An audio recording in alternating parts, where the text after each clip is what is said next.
வாசிங்களேன். சங்கீத புஸ்தகம் 33ஆம் சங்கீதம் 9வது வசனம். அவர் சொல்ல ஆகும், அவர் கட்டளையிட நிற்கும். கண்களை மூடுவோமா? இந்த 4வது மாதத்திலே கர்த்தர் சொன்ன வாக்குத்தத்தம், அவர் சொல்ல ஆகும், அவர் கட்டளையிட நிற்கும். எங்களை கிருபையால் நேசிக்கிற அன்பின் நல்ல தகப்பனே, உங்க வார்த்தைக்காக காத்திருக்கிறோம். நீங்க பேசணும்னு காத்திருக்கிறோம், வந்திருக்கிறோம். மனுஷனுடைய வார்த்தை கேட்டு கேட்டு விரக்தியோடு வேதனையோடு இருக்கிறோம். உங்க வார்த்தை கடந்து வரட்டும். நீங்க பேசுங்க, நாங்க கேட்கிறோம். உங்க நாம மகிமைப்படட்டும். உங்க காரியமாய் ஆண்டவரே, என் காரியமாய் யார் போவார்கள் என்று சொன்னது போல நாங்கள் இன்னைக்கு உங்க காரியமாய் கடந்து வந்திருக்கிறோம். நீங்க எங்களோடு பேச வேண்டும் என்று சொல்லி ஜெபிக்கிறோம். சாட்சி சொன்ன மகளுக்காக வந்திருக்கிற எல்லாருக்காக உங்க வார்த்தை கடந்து வரட்டும். ஒரு அற்புதம் நடக்கட்டும். இயேசுவின் இந்த நாமத்தில் ஜெபிக்கிறோம் அன்பின் நல்ல தகப்பனே, ஆமென், ஆமென். அல்லேலூயா. போன வாரம் சொன்னேன், ஆண்டவர் சொன்னாரு, அவர் சொல்ல ஆகும், ஒரு கட்டளையிட நிற்கும். அவர் சொல்ல ஆகும், கட்டளையிட நிற்கும். எப்படி எல்லாம் ஆகும்? 4 காரியத்தை பார்த்தோம். அடையாளங்களான காரியங்களை செய்கிறவர், அடுத்தது தேவ சித்தத்தினாலே காரியங்களை, தேவ ஆவியினாலே காரியங்களை செய்கிறவர், தேவ சித்தத்தினாலே காரியங்களை செய்கிறவர், அவர் சொன்னபடியே செய்கிற ஆண்டவர். அல்லேலூயா. இப்ப 4 இடத்துல 4 விதமான காரியங்களை பார்த்தா சொல்ல ஆகும் என்பதை நிரூபித்து காட்டின ஆண்டவர். நிரூபித்து இந்த மாசமும் இந்த வாரமும் சொல்றாரு, அவர் சொல்ல ஆகும், அவர் கட்டளையிட நிற்கும். அவருடைய வார்த்தை எப்படிப்பட்ட வார்த்தை? அவருடைய சொல்லுக்குள்ள அதிகாரம் என்ன, அவருடைய வார்த்தைக்குள்ள அதிகாரம் என்ன அப்படின்றதான் நம்ம இன்னைக்கு கொஞ்சம் காரியங்களை நேரத்துக்கு பார்க்க போறோம். நேரம் இருக்கிற வரைக்கும் அந்த காரியங்களை என்ன செய்ய போறோம்? பார்க்க போறோம். இன்னைக்கு அவருடைய சொல் எப்படிப்பட்டது, அவருடைய வார்த்தை எப்படிப்பட்டது, அவர் சொன்ன காரியங்கள் எல்லாம் எப்படி இருந்தது அப்படின்னு சொல்லி வேதாகமத்துல நமக்கு தெளிவாய் காட்டுகிறது. ஆனா 2 காரியங்களை பார்க்கிறது. சாதாரணமாய் சொன்ன வார்த்தைகளும் உண்டு, அதிகாரமாய் சொன்ன வார்த்தைகளும் உண்டு. அதிகாரமாய் சொன்ன வார்த்தைகளும் கர்த்தருக்கு அந்த இடத்துல அநேகர் அங்கே கீழ்ப்படைந்ததை பார்க்கிறோம். சாதாரணமாய் பேசின வார்த்தைக்கும் ஜனங்களும் காரியங்களும் இயற்கையும் அங்கே கீழ்ப்படைந்ததை நம்ம பார்க்கிறோம். அல்லேலூயா. அப்போ நம்முடைய வாழ்க்கையில எந்த சூழ்நிலையில நாம் இருக்கிறோம், கர்த்தருடைய வார்த்தை எப்படி கடந்து வரும் என்பதை தான் இன்னைக்கு நீங்களும் நானும் பார்க்க போறோம். முதல்ல எடுத்து வாசிங்க. மார்க்கு புத்தகம் 4ஆம் அதிகாரம் 39 வசனங்கள் எடுத்து வாசிங்க. 4ஆம் அதிகாரம் 39வது வசனம். மார்க்கு புதிய ஏற்பாட்டுல மார்க்கு புத்தகத்துல அவர் எழுந்து காற்றை அதட்டி கடலை பார்த்து இறையாதே அமைதலாயிரு என்றார். அப்பொழுது காற்று நின்று போய் மிகுந்த அமைதல் உண்டாயிற்று. அங்கு பார்க்கிறோம், அவர் எழுந்து காற்றையும் கடலையும் பார்த்து இறையாதே அமைதலாய் இரு என்று சொன்னார். அது அமைதலாயிற்று என்றார். அங்கே என்ன சொல்றது? அமைதலாய் ஆனது. அல்லேலூயா. எழுந்து காற்றை அதட்டி கடலை பார்த்து இறையாதே அமைதலாய் இரு என்றார். அப்பொழுது காற்று நின்று போய் மிகுந்த அமைதல் உண்டாயிற்று. ஒரு அதிகாரமான ஒரு வார்த்தை. இயேசு இருக்கிற படகுலே, இயேசு பயணிக்கிற படகுலே, இயேசு இருக்கிற வீட்டிலே, இயேசுவை நம்புகிற வீட்டிலே, இயேசுவை ஆராதிக்கிற வீட்டிலே ஒரு பெரிய புயல் அடிக்கிறத பார்க்கிறோம். இயேசு தூங்கிக் கொண்டிருக்கிறார். அவர் இரவு முழுதும் ஊழியம் செய்திருக்கிறார். இரவு முழுதும் ஜெபித்திருக்கிறார். பகல் முழுதும் ஊழியம் செய்திருக்கிறார். அடுத்த நாள் அவர் கொஞ்சம் அயர்ந்து தூங்கிக் கொண்டிருக்கிற சூழ்நிலையில, இந்த படகுல இருக்கிற சூழ்நிலையில தான் அங்கே ஒரு பெரிய புயல் அடிக்கிறத நம்ம பார்க்கிறோம். அங்கே எல்லாரும் அதை மேற்கொள்ள நிறைய காரியங்களை செய்யறாங்க. ஆனா அங்க பலத்த சுழற்காற்று உண்டாகி படகு நிரம்பத்தக்க அலைகள் அதன் மேல் மோதிட்டுன்னு சொல்லி பார்க்கிறோம். அப்பதான் ஓடி போய் சீசன் சொல்றாங்க, நோக்கி ஆண்டவரே நாங்கள் மடிந்து போகிறோம். நாங்க என்ன செய்கிறோம்? மடிந்து போகிறது நமக்கு கவலை இல்லையா? அவன் நினைச்சிட்டா ஆண்டவர் கவலை இல்லாம தூங்கி கொண்டிருக்கிறார். நம்மளை குறிச்சு கவலை இல்ல, நம்மளை குறிச்சு பாவனை இல்லை. நமக்கு நிறைய நேரத்துல அப்படி நினைப்போம். என் வாழ்க்கையில பிரச்சனை வந்துடும் நம்ம நினைக்கிறோம். ஆண்டவர் அவர் பாட்டுக்கு வேலை செய்யறாரு, நம்ம ஏதோ ஒண்ணு நடக்கிறோம். நம்மளை கவனிக்கிறதுக்கு ஆளு இல்ல, நம்மளோட பேசுறதுக்கு ஆளு இல்ல, நம்ம விசாரிக்க ஆள் இல்ல, நம்ம நினைச்சுக்கிறோம். ஆனா ஆண்டவர் அங்கே சொல்லப்படுகிறது பாருங்க, அவர் எழுந்து காற்றை அதட்டி கடலை பார்த்து இறையாதே அமைதலாயிரு என்றார். அப்பொழுது காற்று நின்று போய் மிகுந்த அமைதல் உண்டாயிற்று. அல்லேலூயா. நம்முடைய வாழ்க்கையில பிரச்சனை இருக்கிற இடத்துல அவருடைய வார்த்தை கடந்து வந்தா போதும், நம்முடைய வாழ்க்கை சமாதானமா முடியும், நம்முடைய வாழ்க்கை அமைதலாய் முடியும். ஆண்டவர் அதான் செஞ்சார். நம்ம நினைக்கிறோம் அங்க ஒண்ணு இங்க ஒண்ணு, அதை செய்யணும் இதை செய்யணும். இல்ல, தேவ சமூகத்துல உட்கார்ந்தா போதும். கர்த்தர் நம்முடைய வாழ்க்கையில் இருக்கிற எல்லா அலைகளினாலே அந்த நிரம்பத்தக்க படகுகள் மூழ்கத்தக்க நிலைமையில் இருக்கிற சூழ்நிலை கர்த்தர் மாட்டி போட அவரால் முடிந்தது. அதாங்க நடக்குது. அவர் வேண்டாரு சீசனை பார்த்து சொல்ல ஒண்ணு சொல்ல, காட்டை பார்த்து சொன்னார் இறையாதே, காட்டை பார்த்து அமைதலா இரு என்று சொன்னார். அது அப்படியே கேட்டது. ஏன் அப்படின்னா அவர் தான் எல்லாத்தையும் உண்டாக்கினவர், அவர் தான் எல்லாத்தையும் உண்டாக்கினவர், அவர் தான். நீதிமொழிகள் புத்தகத்துல நீங்க எடுத்து பார்த்தீங்கன்னா தெரியும். 9:23 எடுத்து வாசிங்களேன். நீதிமொழிகள் 9:29.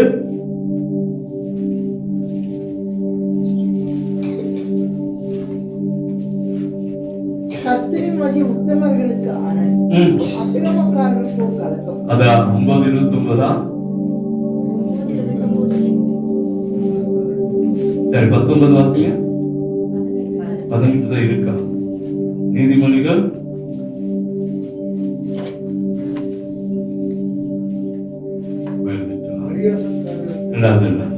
சொல்றேன்.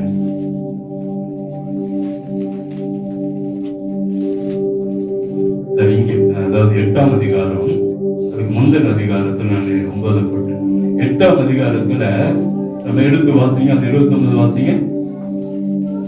8:29. சமுத்திர ஜலம் தன் கரையை விட்டு மீறாதபடிக்கு அதற்கு எல்லையை கட்டளிட்டு பூமியின் அசுரங்களை நிலைப்படுத்த வேண்டும். போதும். அங்கே சொல்லப்படுகிறதுனா, சமுத்திர ஜலம் தன் கரையை விட்டு மீறாதபடிக்கு அதை எல்லையை கட்டளிட்டவர் ஆண்டவர். இல்ல, புரியுதா நமக்கு? அந்த கரையை கடக்க கூடாதபடிக்கு ஒரு எல்லையை வைத்திருக்கிறார். அந்த கரையை கடந்த விடுவாரா? வாழ்க்கை இப்படிதான் இருக்க வேண்டும் என்று கர்த்தர் ஒரு சித்தம் வைத்திருக்கிறார். அந்த சித்தத்துக்கு மீறி எதை நடந்தாலும், யார் நமக்கு விரோதமாக எழுப்பினாலும் கர்த்தர் நிச்சயமாக விட மாட்டார். அல்லேலூயா. உங்களுக்கு விரோதமா ஒருவேளை ஒரு பெரிய கூட்டம் நிற்கலாம், ஒருவேளை உங்களுக்கு விரோதமா பெரிய காரியங்கள் நடக்கலாம், ஒருவேளை உங்க பிள்ளைகளுக்கு விரோதமா சூனியம் வைக்கலாம், பிள்ளைகளுக்கு விரோதமா மந்திரம் வைக்கப்பட்டிருக்கலாம். ஆனா கர்த்தர் சொல்கிறார், கரையை விட்டு மீறாதபடிக்கு எல்லையை வைத்தவர் அவர். அந்த எல்லைக்குள்ள கர்த்தர் நிச்சயமாய் காரியங்களை வாய்க்க பண்ணுவார். அல்லேலூயா. வெட்கப்படுத்தணும்னு நினைக்கிறவன், வேதனைப்படுத்தணும்னு நினைக்கிறவன், அவன் வெட்கப்பட்டு போவான். கர்த்தர் நம்முடைய கரங்களை உயர்த்தி ஆசீர்வதிப்பான். எதை நடக்குது? கரையை விட்டு மீறா கூடாது என்று அன்னைக்கு கட்டளையிட்டார். இந்த உலகத்தை உண்டாக்கும் போது சொல்றாரு, கடலே நீ இந்த கரையை விட்டு என்ன செய்யாத, மீறி வராது. அதை மீறி எழும்புதுன்னா கர்த்தர் விடுவார். கர்த்தர் அடக்குகிற ஆண்டவர், கர்த்தர் அடக்குகிற ஆண்டவர்.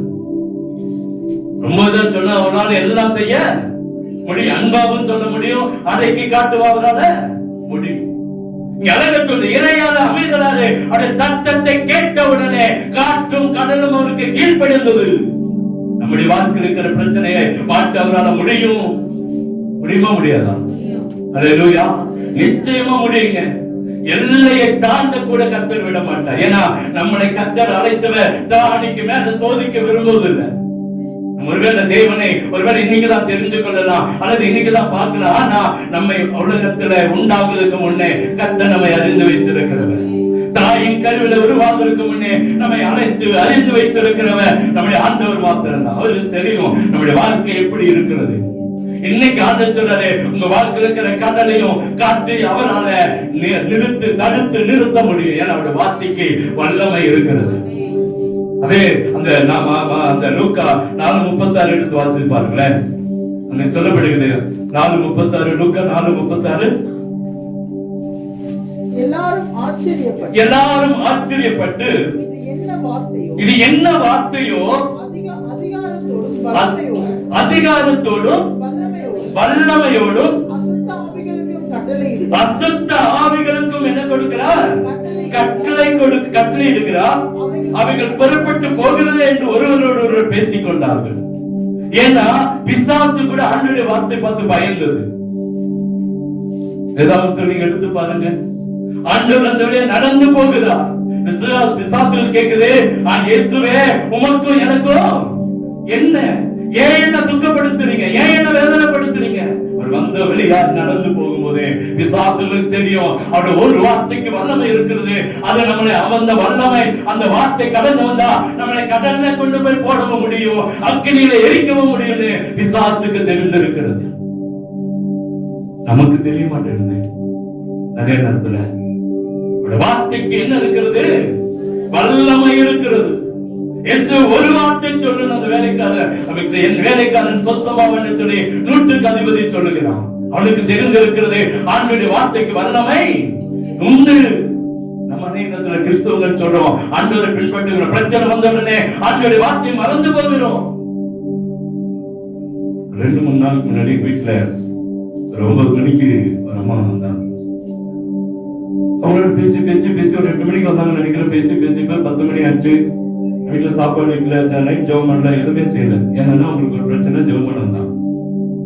சரி ஒரு 10 மணி இருக்கும்னு நினைக்கிறேன். சரி ஜெபம் பண்ணல, இதுக்கு முன்னாடியும் நம்ம ஜெபத்துக்கு கட்டடிக்க முடியாது, அடுத்து சாப்பாடு வைக்க முடியாது, என்ன செய்யுதுன்னு சொல்லி தெரியலன்ட்டு ஜெபம் பண்ணலாமா அப்படின்னு சொல்லி சரி நானே மனைவி அப்படியே ஜெபம் பண்ணிட்டு இருந்தோம். இவன் தூங்கிட்டான். சாமி போய் சாப்பிட அப்படியே படுத்து தூங்கிட்டான். நாங்க 2 பேரும் ஜெபம் பண்ணிட்டே இருக்கணும். திடீர்னு பாத்தீங்கன்னா ஒரு கத்தல். அந்த கத்தல் பாத்தீங்கன்னா எங்க எல்லாம் முழுவதும் கேட்டிருக்கோம், எங்க வீட்டு எல்லாம் முழுவதும் கேட்டிருக்கோம்.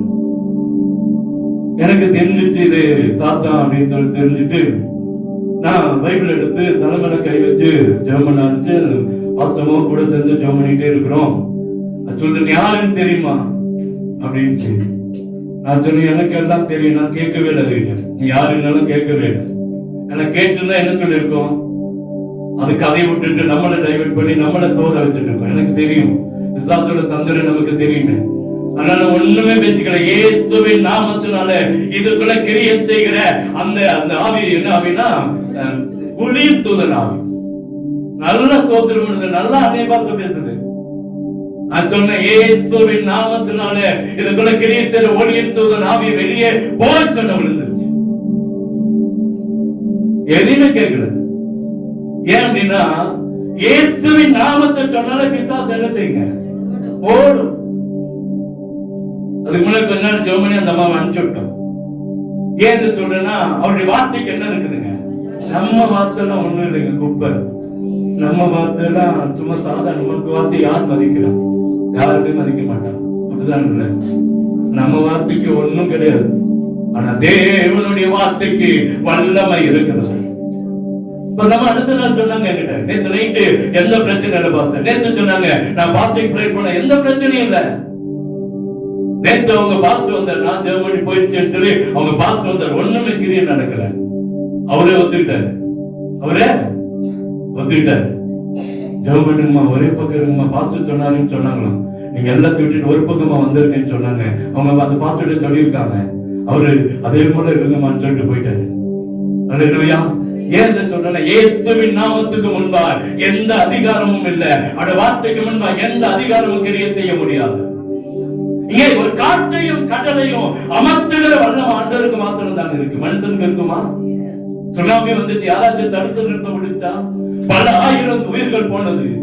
எந்த மனுஷன் வல்லமையை செயல்படுத்த முடியல, எந்த ஊழியக்கான வல்லமை என்ன செய்ய முடியல, செயல்படுத்த முடியல. பின்னாடி வேணா ப்ராபசி சொல்லலாம், ஆனா அந்த நேரத்துல தடுத்து நிறுத்த ஒருவரால முடியல. இயேசுதான் அன்னைக்கு காற்றையும் கடலையும் அமர்த்தின ஆண்டவர். அவரால் மாத்திரம் தான் முடியும். நம்முடைய வாழ்க்கை இருக்கிற காற்றையும் கடலையும் அமர்த்த முடியும். நம்முடைய வாழ்க்கை இருக்கிற புயலை ஒன்றுமில்லாமலாக்க அவரால் முடியும். அல்லேலூயா. பயப்படவே வேண்டாம். எந்த பிரச்சனை இருந்தாலும் சரி, இயேசுவே நீர் ஒரு வார்த்தை சொல்லும், என் வாழ்க்கை இருக்கிற பிரச்சனை மாறும் என்று சொல்லி கேட்டு பாருங்க. கர்த்தர் உங்கள் வாழ்க்கையில் ஒரு அற்புதத்தை செய்வார். கிறிஸ்தவர்களுக்கு மாத்திரம் அல்ல, ஆண்டவர் எல்லாருக்கும் தேவனாய் இருக்கிறார். தம்பி வந்தான், நான் இங்க உட்கார்ந்து ஜெபம் பண்ணிட்டு இருந்தேன். வந்து அப்படியே கும்பிட்டு இருந்தான். நான் அப்படியே பார்த்தேன், தம்பி வா போகல அப்படின்னு. நான் கூப்பிட்டேயா, என் பேர் நாகராஜ். என்னமோ தெரியல, இன்னைக்கு நைட்ல இருந்து எனக்கு ஆண்டவர்கள் போய் சேர்ந்த சர்ச்சுக்கு போன்னு சொல்லிட்டே இருந்தது. அதனால வந்தேன் அப்படின்னு சொல்லிட்டு நின்று ஜெபம் பண்ணிட்டு முட்டி போட்டு ஜெபம் பண்ணிட்டு எனக்கு பிளஸ் பண்ணுங்கன்னு சொல்லி ஜெபம் பண்ணிட்டு போயிட்டான். ஆண்டவரால் செய்ய முடியாது எதுவுமே இல்லை. இங்க இருக்கிற பக்கத்துல இருக்கிற ஒரு பையன் தான். நான் சொன்னேன், அடிக்கடி பாப்பா 10 மணிக்கு தான் எங்களுக்கு ஆராதனை, நீ என்ன செய்ய வா. சொன்னேன், என் பேர் நாகராஜுங்க, நான் ஒரு இந்து தான், ஆனா என்னமோ தெரியல எனக்கு ஒரு உந்துதல் உங்க சபைக்குள்ள வரணும்னு சொன்னேன். நான் சொன்னேன், இந்து கிறிஸ்டின் நல்லா இல்லப்பா, எல்லாருக்கும் ஒரே தேவன் இயேசு மாத்திரம் தான். அல்லேலூயா. கர்த்தர் நம்மால செய்ய முடியாத ஆண்டவரால செய்து முடிக்க முடியும். உங்க வாழ்க்கையில பிரச்சனைன்னு உட்கார்ந்து இருக்கீங்களா? வேதனை சொல்லி உட்கார்ந்து இருக்கீங்களா? ஜெபத்தை மறந்துட்டீங்களா? வேதத்தை மறந்துட்டீங்களா? கண்ணீரோடு கவலையோடு உட்கார்ந்து இருக்கீங்களா? அந்த நேரம் தான் ஜெபம் தேவை. அந்த நேரம் தான் இயேசு எப்படியாவது தட்டணுங்க, எழுப்பணும். அவன் தட்டி எழுப்ப என்ன நடந்திருக்குங்க? அவன் கேட்டது வேற தப்பா இருந்திருக்கிட்டான், வார்த்தை தப்பா இருக்கட்டும். அன்றுவே நாங்க மடிந்து போறவங்க கவலை இல்லையா? எதையோட தட்டி எழுப்பணும் பாருங்க, அதாங்க கிரேட். இந்த ஜெபம் எதையாவது சொல்லி ஆண்டவரை தட்டி எழுப்புவோம். ஜெபிக்கவே தெரியலன்னு பரவாயில்லைங்க, ஆண்டவர் சொல்ல, ஆண்டவர் ஏன் ஆண்டவரை இதை அனுமதிக்கிறீங்க? ஏன் அனுமதிக்கிறீங்க? நமக்கு ஒருவேளை வாயே வராம கூட இருக்கலாம், நிறைய நேரத்தில் ஜெபம் மறந்து இருக்கலாம். இன்னைக்கு நிறைய நேரத்தில் நம்ம ஜெபம் மறக்கதா இல்லைங்களா? ஆண்டவர் வாழ்க்கையில் ஒரு அற்புதத்தை செய்வர் ஆயத்தமா இருக்கிறார். இன்னொரு 2 சம்பவத்தை எடுத்து வாசிங்களேன். யோவான் புத்தகம் 4ஆம் அதிகாரம் 8ஆம் வசனத்தை.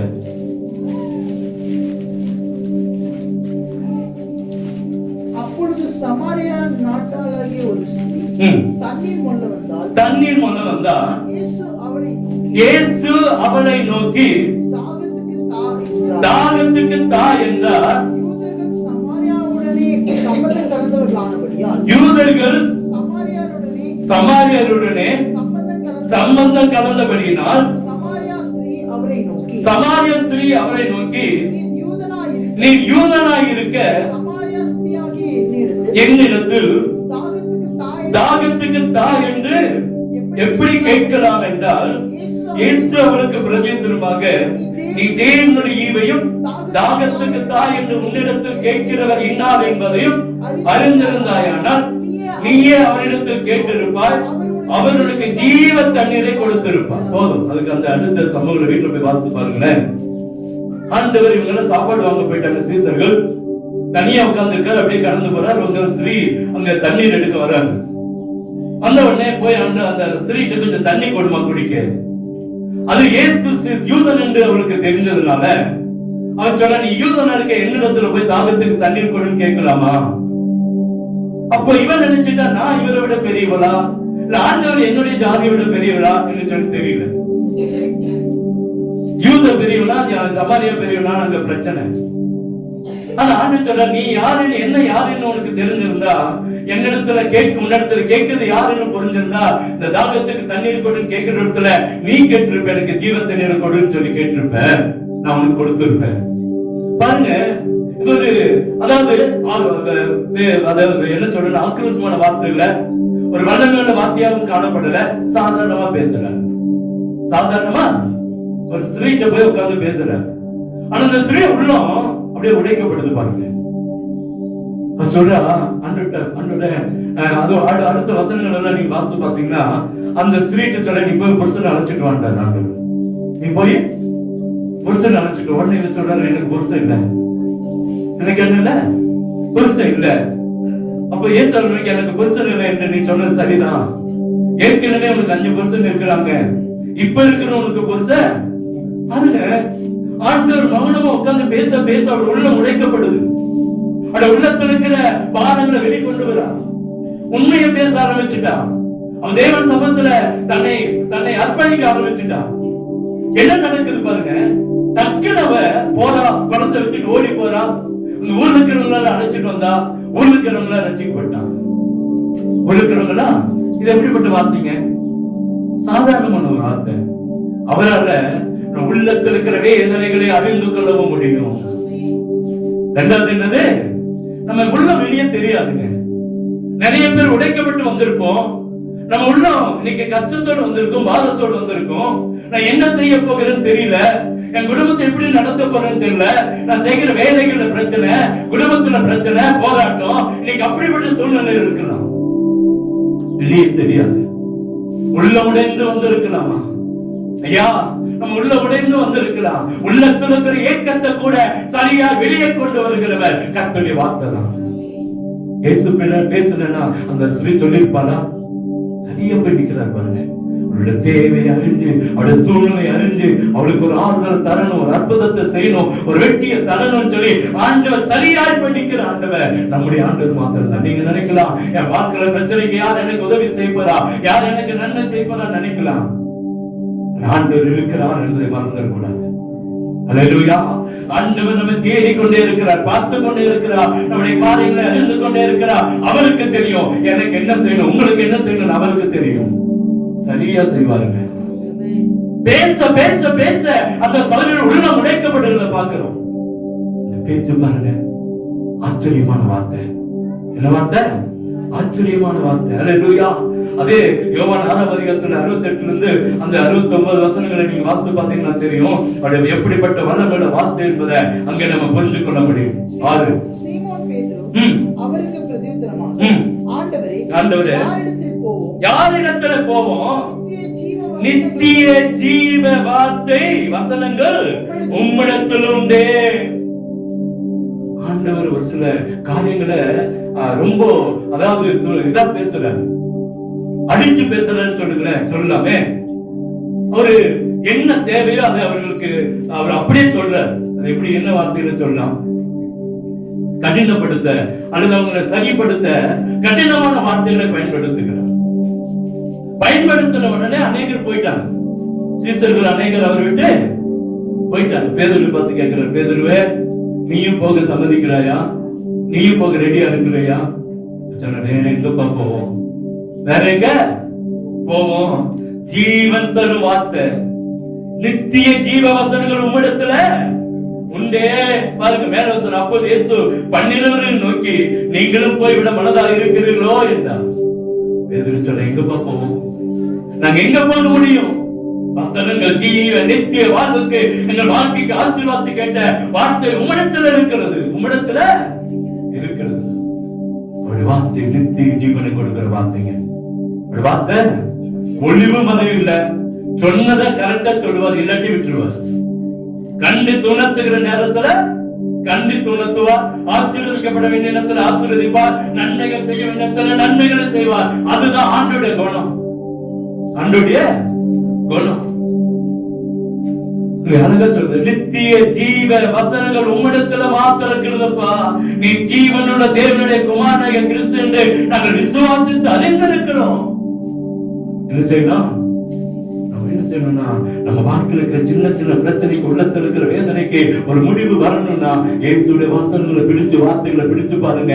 அழுகிற வசனங்கள் நித்திய ஜீவன் வசனங்கள் இருக்கிறது. அல்லேலூயா.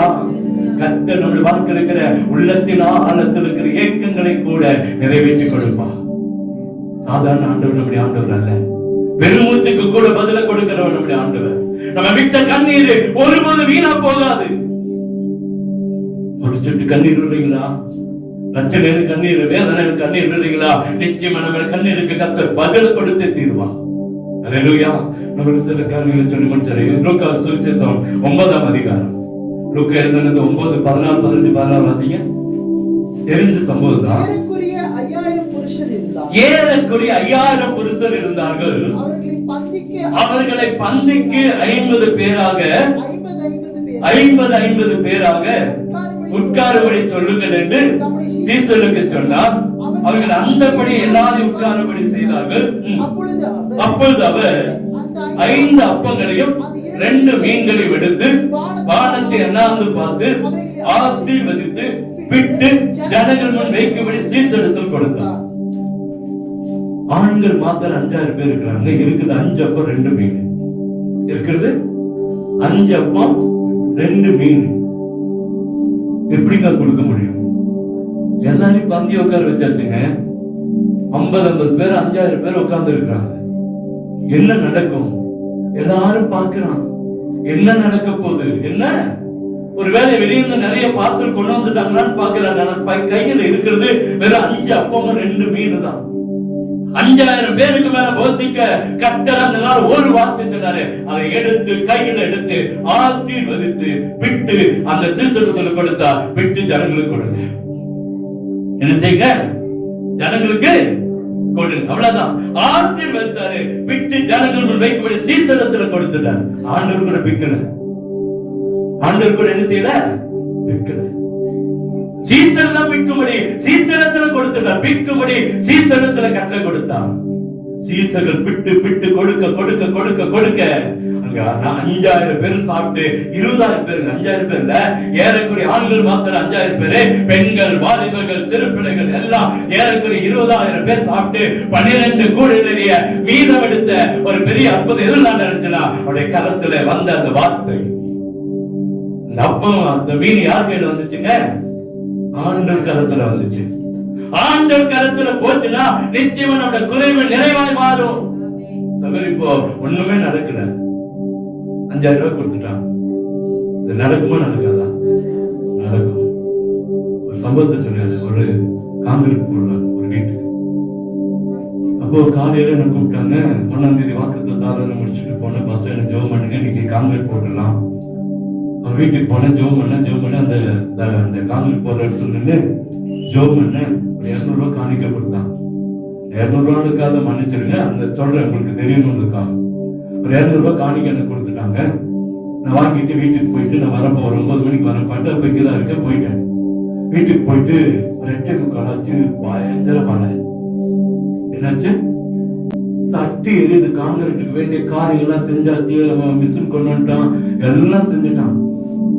காங்கிரீட் போட முடியல.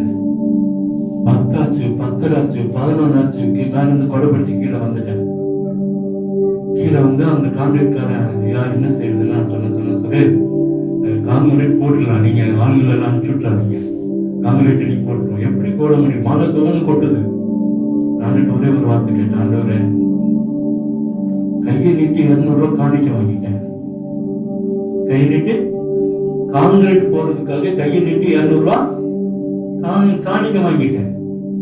ஒருவேளை இன்னைக்கு காங்கிரீட் போட முடியலன்னா உங்க ஊழியக்காரனை என்ன செய்வாங்க? கேவலப்படுத்துவாங்க.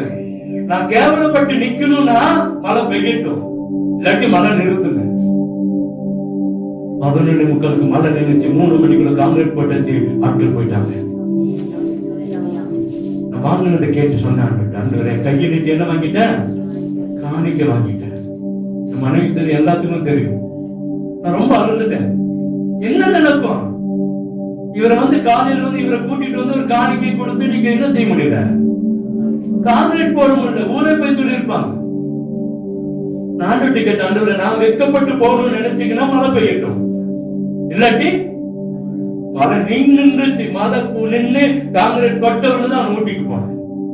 ஊட்டிக்கு போயிட்டு வண்டியில கல்வண்டி வர காங்கிரீட் முடிச்சு எல்லாம் போறாங்க. என்ன பார்த்து நிறுத்தி, ஐயா முடிஞ்சிச்சு ஐயா. நான் ஓட்டுப்பட்டு வந்து 9ல இருந்து காங்கிரீட் போட ஆட்கள் வந்தாங்க, தெரிஞ்ச பசங்க தான். அவங்க நிறுத்தி என்ன சொன்னாங்க, ஐயா முடிச்சிட்டோம், சாப்பிட்டாச்சு, நான் கிளம்புறோம். 3 மணிக்கு. ஆண்டவரால செய்ய முடியுமா? முடியாதா? அவரால செய்ய முடியாத காரியம் எதுவுமே. ஏன்னா அவருடைய பிள்ளைகளை ஒருபோதும் வெட்கப்படுத்தவே மாட்டாருமா. அல்லேலூயா. நிச்சயம் அற்புதத்தை கர்த்தர் செய்வார். சொன்ன ஒரு சம்பவத்தை சொல்லி நான் முடிச்சாரு. நீங்க கொடுக்கிற ஒவ்வொரு காணிக்கையும் விதை காணிக்க. என்னது? நீங்க நினைக்கிறீங்க பாஸ்டர் கொடுக்கிறேன், இந்த சபை கொடுக்கிறேன் நினைக்கிறீங்களா? இல்ல, நீங்க ஆசீர்வதிக்கப்பட நீங்க விதைக்கிற விதை தான் நீங்க கொடுத்திருக்கிற இந்த காணிக்கை. அல்லேலூயா. ஏன் தெரியுமா? நீங்க எவ்வளவு விதைச்சிருக்கீங்களோ அதை கர்த்தர் இரட்டிப்பாய் அறுவடை செய்ய கர்த்தர் உதவி செய்வார். உங்க காணிக்கை எப்போது நீங்க நினைச்சீங்க இந்த ஊழியக்காரனுக்கு கொடுக்கிறேன், பாஸ்டர் கொடுக்கிறேன், சபை கொடுக்கிறேன் நினைக்காதீங்க. என் ஆண்டவருக்கு கொடுத்திருக்கிற இது ஒரு விதை. நீங்க விதைச்சிருக்கிற ஒரு விதை. 2 காரியத்தை சொல்லி முடிச்சத. ஒரு ஐயா விவசாயம் செய்யறவரு 5 மூட்டை நெல் வீட்டுல இருந்துச்சோம். எத்தனை மூட்டை நெல்? 5 மூட்டை நெல். அதே சபையில இன்னொரு அம்மாட்ட ஒரு 5 மூட்டை நெல் இருக்கு. இந்த 2 பேரும் விவசாயிங்க. இந்த 5 மூட்டை விதைக்கிறவரு இந்த அம்மா 2 மூட்டை தன் சாப்பாட்டுக்காக எடுத்துட்டு 3 மூட்டையை விதைக்க ஆரம்பிச்சாங்க. எத்தனை மூட்டை வச்சாங்க? 3 மூட்டை வச்சாங்க. ஆண்டவர் என்ன செய்வார்? ரெட்டிப்பான ஆசீர்வாதம் தர மாட்டாரா? 6 மூட்டை விளைஞ்சிச்சு. எத்தனை மூட்டை? அந்த பாகத்துல 6 மூட்டை விளைஞ்சிச்சு. எத்தனை மூட்டை போட்டாங்க? 3 மூட்டை போட்டாங்க. 6 மூட்டை விளைஞ்சிச்சு.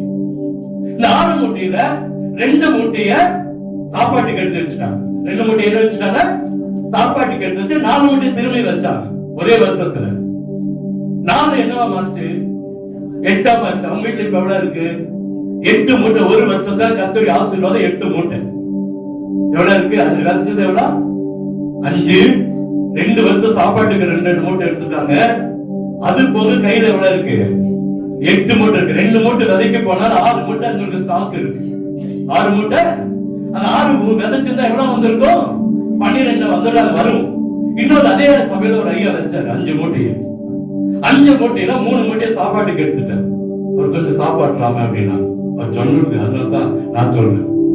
அவர் அப்படிதான் சொல்றாரு. அவர் ஒரு சாப்பாட்டுலாம போல அவர் ஒரு 3 மூட்டையை சாப்பாட்டுக்கு எடுத்து வச்சுட்டு 2 மூட்டையை விதைச்சாரு.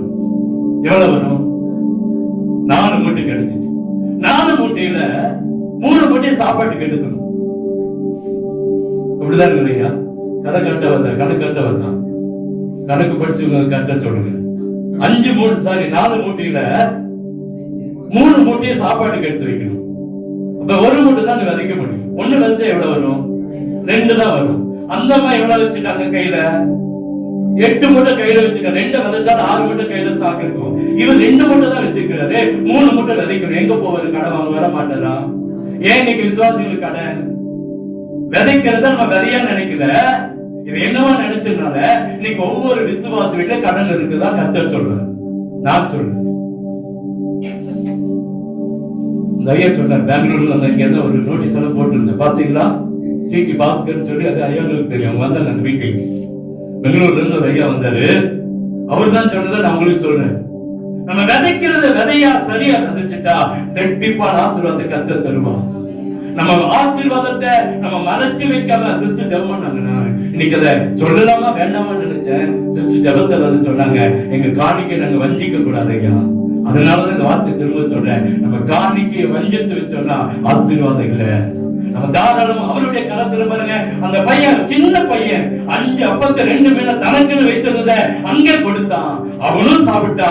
திருப்தியா எல்லாரும் சாப்பிட்டாங்க. கர்த்தர் ஆசீர்வதித்த கர்த்தர் தாண்டா. அல்லேலூயா. தேவ கரத்துல உங்க சம்பாதித்த கொடுத்து பாருங்க. அதுக்கு முழுமையா கொடுக்கணும்னு சொல்ல கொண்டு வந்து வச்சுட்டு அதுல ஜெபம் பண்ணி அதுல ஒரு பங்கை கர்த்தருக்கு கொடுத்துட்டு மீதி எடுத்து எல்லாம் செய்யுங்க. கர்த்தர் ஒரு அற்புதத்தை செய்வார். அல்லேலூயா. கர்த்தர் நிச்சயம் உங்க வாழ்க்கையில் அற்புதங்களை செய்வார். நீங்க பாருங்க அந்த அவங்க கரத்துல வந்ததுனால அதே பாருங்க. இன்னொரு இடத்துல 7 அப்பம் சிறு சிறு மீன்கள் கர்த்தருடைய கரத்துல எடுத்தார். 4000 பேருக்கு போஷிக்கிறார். எத்தனை பேருக்கு? 4000 பேரு. இங்கே 20000 பேருக்கு மேல போஷிக்கப்பட்டது. பசியா இருந்தாங்க. கர்த்தர் ஒரு அற்புதத்தை செய்தார். உங்க வாழ்க்கையிலும் அவருடைய கரத்துல நீங்க உங்க காரியங்களை சொல்லி பாருங்க, கொடுத்து பாருங்க. அங்கே அவருடைய வார்த்தை அது ஆசீர்வதித்த வார்த்தை. வேற ஏதாவது செஞ்சாருங்களா? ஆசீர்வதித்தார். உங்களை ஆசீர்வதிக்க கர்த்தர் காத்து கொண்டு இருக்கிறார். உங்க வருமானத்தை ஆசீர்வதிக்க கர்த்தர் காத்து கொண்டு கொடுத்துட்டுமே நாங்க வைக்கப்பட்டுமா தோட்டு போயிருமா? கடன் வைக்கிறவர் அல்ல. விளையாண்டவர் கடன் வைக்கிறவர் அல்ல. நிச்சயமா ரெட்டிப்பா தருவார். ஆசீர்வாதத்தை நமக்கு தருவார். ஏற்ற நேரத்துல ஏற்ற காரியங்களை கர்த்தர் செய்வார். சகோதரி சொல்லுவாங்க, பாஸ்டர் வேலையும் இல்ல, எங்களுக்கு கஷ்டம் வேற, கடன் வேற, ஆனா அதனது காலத்துல கர்த்தர் செய்யறார். பாஸ்டர் எப்படி நடக்குதுங்க? நம்ம விதைக்கிறது விதையா நினைச்சிடும். அதான் ஆசீர்வாதம். நம்ம கொடுக்கிறத காணிக்கா நினைச்சா ஆசீர்வாதம் இல்ல. அந்த பையன் மாத்திரம் எனக்கு 5 அப்பம் 2 மீன் தான் வச்சிருக்கேன். எங்க அம்மா கட்டி கொடுத்தாங்க. எனக்கே 10வது சொல்லி வச்சிருந்தானா அந்த அத்தனை பேர் பட்டினியால செத்து இருப்பான். அல்லேலூயா. கர்த்தர் நம்முடைய காரியங்களை நினைத்தீங்க. நான் காண்பிட்டு கேட்டேன். இது வரைக்கும் நான் காணிக்க தசம் பார்த்து கொஞ்சம் மட்டும் கேட்கிறேன்னா இருக்குதுன்னா சாப்பிட இல்லாட்டி இல்ல. நான் அருந்த நேற்று இதுக்கு எனக்கு ஏதாச்சும் கேட்டிருக்கேன். தேவனே கத்துல நின்று சொல்றேன். எனக்கு எதுவுமே நான் கேட்டது நான் விட்டேன். ஆனா என் தேவை கத்த சந்திக்கிறான். அல்லேலூயா. இது வரைக்கும் நான் ஆண்டுட்டு சொன்னேன். நீங்க சொல்லுங்க, நான் இது வரைக்கும் எனக்கு ஏதாவது என் மகனுக்கு என் மகனுக்கு ஏதாச்சும் நான் கேட்டிருக்கேன். எதையாவது நம்ம எடுத்து இது வரைக்கும் என்னுடைய இதை வச்சிருக்கேன் இல்லையே. நான் கேட்கறதுல ஆத்து மக்களை மாத்திரம் தான். அல்லேலூயா. சபைக்கு ஆத்து மக்களை தாங்க கர்த்தரால செய்ய முடியும். கர்த்தர் ஒரு அற்புதத்தை செய்ய நமக்கு வைத்திருக்கிறார். அல்லேலூயா. இன்னொரு வார்த்தை பைபிள் படிக்கும் ஒரு காலத்தை சொல்லி முடிச்சேன். எழுத்து வேதத்தை வேணா எழுதி வச்சுக்கங்க. கர்த்தர் யோவான் 2ஆம் அதிகாரம் 7-9 வரைக்கும் வீட்டுல போய் வாசிங்க. அங்க ஒரு வார்த்தை சாதாரணமா வருது. முதல் வார்த்தை காட்டின் கடலையும் அமர்த்தின ஆண்டவருடைய அதிகாரமான வார்த்தை. இரண்டாவது ஒரு சாதாரண சமாரியஸ்வருடைய ஒரு சாதாரணமான வார்த்தை. மூணாவது இங்கே அந்த ஆசீர்வாதமான வார்த்தை, அதிகாரமான வார்த்தை. நாலாவது ஒரு சாதாரணமான ஒரு சம்பவம் நடக்குது பாருங்க. மரியாள் போய் ஆண்டுட்டு சொல்ல, ஆண்டவரே தண்ணி இது திராட்சரசம் தீர்ந்து போச்சு. நம்ம நினைக்கலாம் மரியாளுக்கு போய் ஏன் சொன்னாங்க தெரியுமா? நீங்க வேதாகமத்துல வாஸ்து பார்த்தீங்கன்னா லூக்கா எழுதின சுவிசேஷம் 2ஆம் அதிகாரம் 46-47 அங்க சொல்ற என்ன சொல்றதுன்னா, சிறு வயதுல 12 வயசுல ஆண்டவர் இருக்காரு. அப்பொழுது பள்ளிக்கு போறாங்க. பள்ளிக்கு போயிட்டு ஆண்டவரை விட்டுட்டு வந்துட்டாங்க. இயேசு கிறிஸ்துவ பண்டிகைகளை மிஸ் பண்ணிட்டாங்க. ரொம்ப தூரம் வந்துட்டு இயேசுவை காணோம். போய் தேடுறாங்க, போய் பார்க்கிறாங்க. அங்க அவர் சபையில நின்று, திருச்சபையில நின்று, ஆலயத்துல நின்று அதிகாரமாய் பிரசங்கம் பண்ணுகிறார். அதை இந்த மரியாள் தன் மனதில் வைத்துக் கொண்டார். அந்த மரியாள் தன் மனதில் வைத்துக் கொண்டார். அதனாலதான் இவருடைய வார்த்தையில ஏதோ ஒன்று இருக்குதுப்பா. இயேசுவின் வார்த்தையில ஏதோ ஒரு அதிகாரம் இருக்கிறதை வாசிக்கல. லூக்கா 2:46-47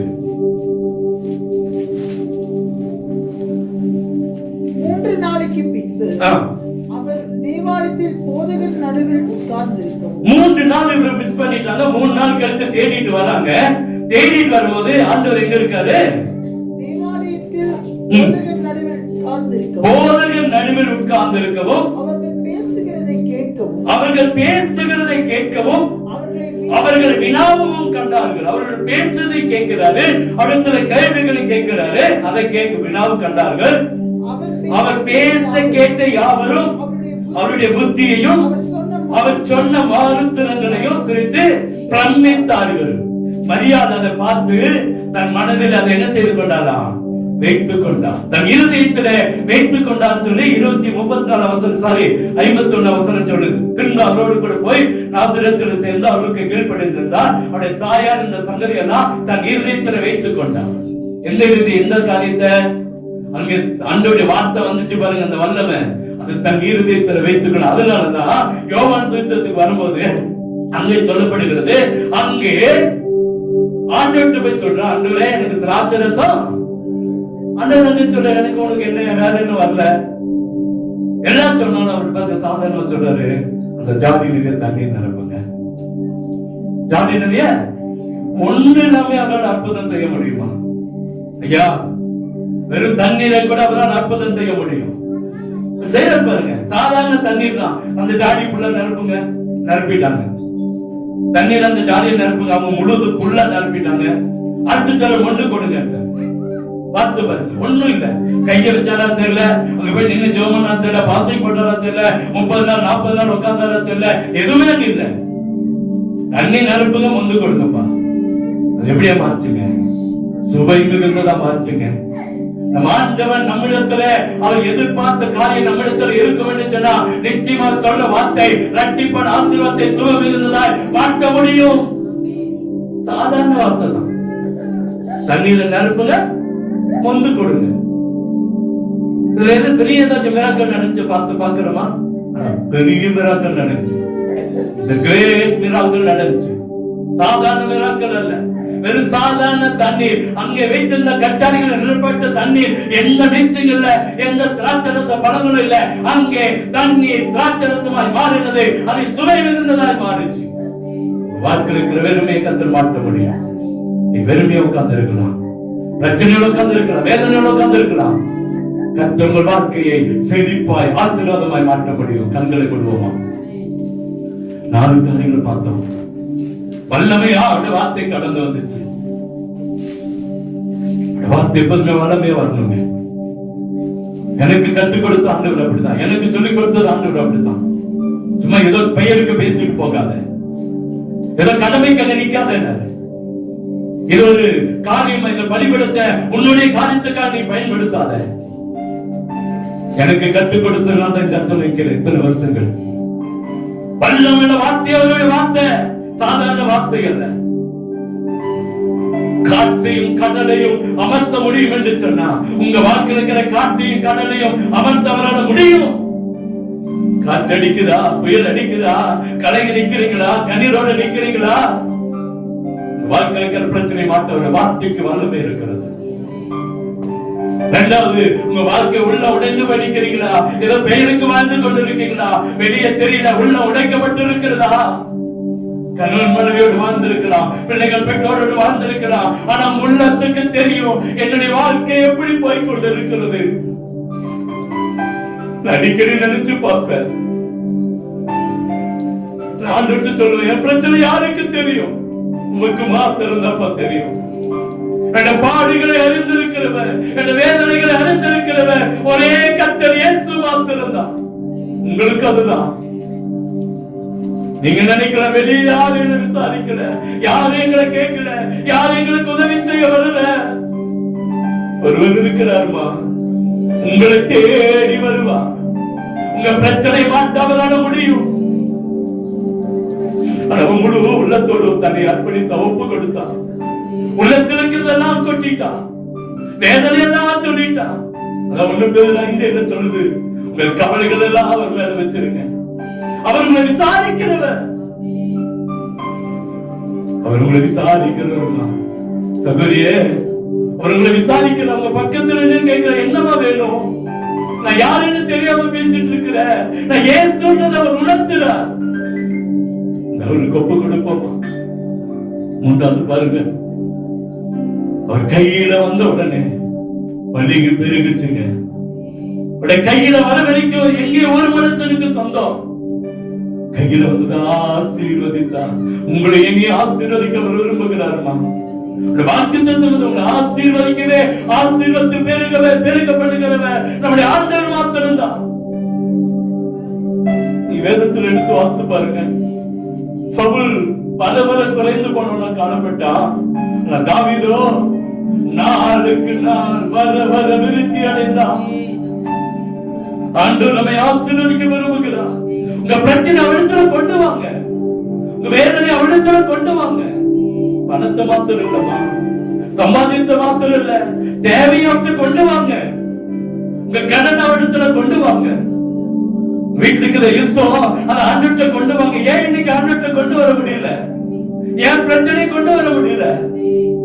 சாஸ் இங்க தடுத்து வச்சிருக்காங்க. ஆண்டுகிட்ட கொண்டு வந்தாங்க, ஆண்டுகிட்ட கொண்டு வந்தாங்க.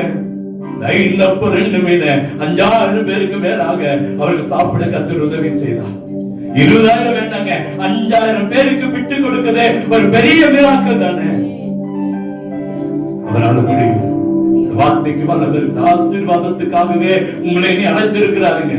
சபிக்கல்ல, சாகல்ல. கர்த்தர் உங்களை நீ அழைத்தது எதற்காக? ஆசீர்வதிக்க. சொல்லுவோமா? 4வது பார்த்தோம், ஒரு சாதாரண தண்ணி திராட்சை மாற காரணம் அவருடைய வார்த்தை. வெளியே தெரியல, உள்ளத்துல ஆழத்திலிருந்து வார்த்தை கடந்து வந்தது. எடுத்து மொண்டு கொடுங்க, மொண்டு கொடுங்க, தண்ணீரை நிரப்புங்க, மொண்டு கொடுங்க. உங்களை நிரப்ப கர்த்தர் ஆசை வைத்திருக்கிறார். உங்களை நிரப்ப கர்த்தர் ஆசை வைத்திருக்கிறார். இதுல திரும்ப அபிஷேகத்துல, வல்லமையில, வளங்களில கர்த்தர் உங்களை நிரப்ப ஆசை வைத்திருக்கிறார். மொண்டு கொடுங்க, மொண்டு கொடுங்க, கொடுத்து கொண்டே இருங்க. சுவை தான் நம்ம வாழ்க்கை மாறட்டும். நம்முடைய வார்த்தைக்கு வல்லமை இருக்கிறது. அப்படியே முழங்காலை முடக்கி உங்க கரங்களை தலைமையில வச்சு, வார்த்தைக்கு வல்லமை இருக்குதப்பா. சாதாரண வார்த்தை இல்லப்பா. எங்க வாழ்க்கையில் இருக்கிற பிரச்சனைக்கான முடிவு கொடுக்க உங்களால முடியும். என் வேதனை மாற்ற உங்களால முடியும். என் பிரச்சனை மாற்ற உங்களால முடியும். இதுவரைக்கும் தோற்று போய் வந்திருக்கீங்களாமா? ஐயா, இதுவரைக்கும் தோற்று போயிட்டோமா? இதுவரைக்கும் நம்ம வாழ்க்கையில வாலிபன சிறுபிள்ளை இதுவரைக்கும் தோற்று போயிட்டோமா? நிச்சயமா கர்த்தர் நம்மளை தோற்று போக அழைக்கல. நீங்க ஒரு வசனத்தை நல்லா புரிஞ்சுக்கணும். அவர் போகும்போது யாரும் என் கூட வாங்கன்னு சொல்லவே இல்லை. அவர் மறுரூபமாகிறார். சொல்றாரு, நான் போய் தேத்தரவான உங்களுக்கு அனுப்புறப்பா. நீங்க என் கூட வந்திருக்கீங்கன்னு கூப்பிடவே இல்லையே. நீங்க போங்க, உங்களை ஆசீர்வதிக்க போறேன். உங்களை வண்ணமையினால வலைகளால நிரப்ப போறேன். என் கூட செத்து பரமேறி வந்திருக்கீங்கன்னு கூப்பிடவே இல்லையே. நம்மளை செத்து போக அழைக்கல, கஷ்டப்பட அழைக்கல, வெக்கப்பட அழைக்கல, துக்கப்பட அழைக்கல. உள்ள உடைஞ்சிருக்கா அம்மா, உள்ளத்தோடு உடைஞ்சிருக்கமா ஐயா, கர்த்தர் சொல்றார் நம்மளை அழைத்த தேவன் நம்மளை ஆசீர்வதிக்க அழைத்திருக்கிறார். வாழ்க்கையை செழிப்பாய் மாற்ற ஒரு வார்த்தை இருக்கிறது. இது வரைக்கும் தோட்டு போயிட்டு பரவாயில்ல விடுங்க, போட்டு போட்டு போட்டு இந்த ஏப்ரல் மாசம் 2025 வருஷம் இந்த ஏப்ரல் 13ஆம் தேதி நமக்கு ஒரு புதிய நாள். இன்னைக்கு ஒரு கர்த்தர் உங்கள் வாழ்க்கையில ஒரு அற்புதத்தை செய்கிற நாள். போனது போகட்டும், இழந்ததை கர்த்தர் திரும்ப 1000 மடங்காய் கர்த்தர் நமக்கு ஆசீர்வாதத்தை தருவார். கவலைப்படாதீங்க. இழந்துட்டேன்னு நினைக்கிறீங்களா? இழந்ததை திரும்ப தர அவரால் முடியும். ஒன்றும் குறையப்படாமல் பெரியதனும் சிறியதனும் எல்லாத்தையும் திரும்ப கொடுக்க அவரால் முடியும். வார்த்தைக்கு வல்லமை இருக்கிறது. வார்த்தை பிடிச்சு கொள்ளுங்க. எது உங்களுக்கு தேவை ஆண்டுட்டு கேளுங்க. கர்த்தர் நிச்சயம் உங்களுக்கு அற்புதத்தை செய்வார். எங்களை கிருபையாய் நேசிக்கிற அன்பின் நல்ல தகப்பனே, வார்த்தை வல்லமுள்ளது என்பதை எங்களுக்கு பேசிக் கொண்டிருக்கிற நன்றி. நாங்கள் அதை உணர்ந்து செயல்பட எங்களுக்கு கிருபை தாங்க. உள்ள உடைக்கப்பட்டு நிற்கிறோம்ப்பா, வெளியே தெரியாதுப்பா. அன்றுவரே நாங்கள் உள்ள உடைந்து போய் தான் வந்து இருக்கிறோம். உள்ளத்துக்கே தனிகளே இருக்கிறவர் நீ நான் அன்றுவரே கேட்க வந்திருக்கலாம். ஆனா இன்னைக்கு இதை எங்க வாழ்க்கையில செய்வீங்கன்னு சொல்லிட்டீங்கப்பா, நன்றி. ஒவ்வொருடைய வாழ்க்கையும் அன்றுவரை வளமாய் மாட்டுங்க, செழிப்பாய் மாட்டுங்க, ருசியுள்ளதாய் மாட்டுங்க. இது வரைக்கும் ஜனங்கள் பார்க்கணும் இவ்வளவு ஆசீர்வாதத்தை எங்க வச்சிருந்தாங்கன்னு கேட்கிற அளவுக்கு எங்க வாழ்க்கை கேட்கிற ஒவ்வொரு வாழ்க்கையும் செழித்து வளர உதவி செய்யுங்கப்பா. வார்த்தைக்கு வல்லமை இருக்கிறது, உங்களால செய்ய முடியும் என்பதை நாங்கள் அறிக்கையிடுகிறோம். காற்றின் கடலை அமர்த்தினவர், தண்ணீரை திராட்சரசமாய் மாற்றினவர், 5 அப்பம் 2 மேல 5-6 பேருக்கு மேல போஷித்தவரை உங்களால முடியும், உங்களால முடியும். எங்கள் வாழ்க்கையில் ஒரு அற்புதத்தை செய்யுங்கப்பா. சமாரியாஸ்திரியுடைய உள்ளத்தின் ஆழத்தை அறிந்திருந்த தேவன் எங்களுடைய உள்ளத்தின் ஆழத்தை அறிந்து ஒரு அற்புதத்தை செய்யுங்க. நாம மாத்திரமே வந்திருக்கிற ஒவ்வொரு ஆசீர்வாதம், இதை கேட்கிற பார்க்கிற எல்லாரையும் ஆசீர்வாதம் வார்த்தை ஒவ்வொரு இருதயத்திலும் ஆண்டவரே ஒவ்வொரு குடும்பத்திலும் கடந்து போகட்டும். வார்த்தை கிரியை செய்யட்டும். வீட்டுல இருக்கிற அப்பம், தண்ணீர், வருமானம், பொருளாதாரங்கள் ஆசீர்வதிக்கப்படட்டும். ஒன்றிலும் குறையில்லாம நிறைவானதை, மேலானதை, நன்மையானதை தான் அற்புதம் நடக்கட்டும். இயேசுவின் இன்ப நாமத்தில் ஜெபிக்கிறோம் அன்பு நல்ல தகப்பனே.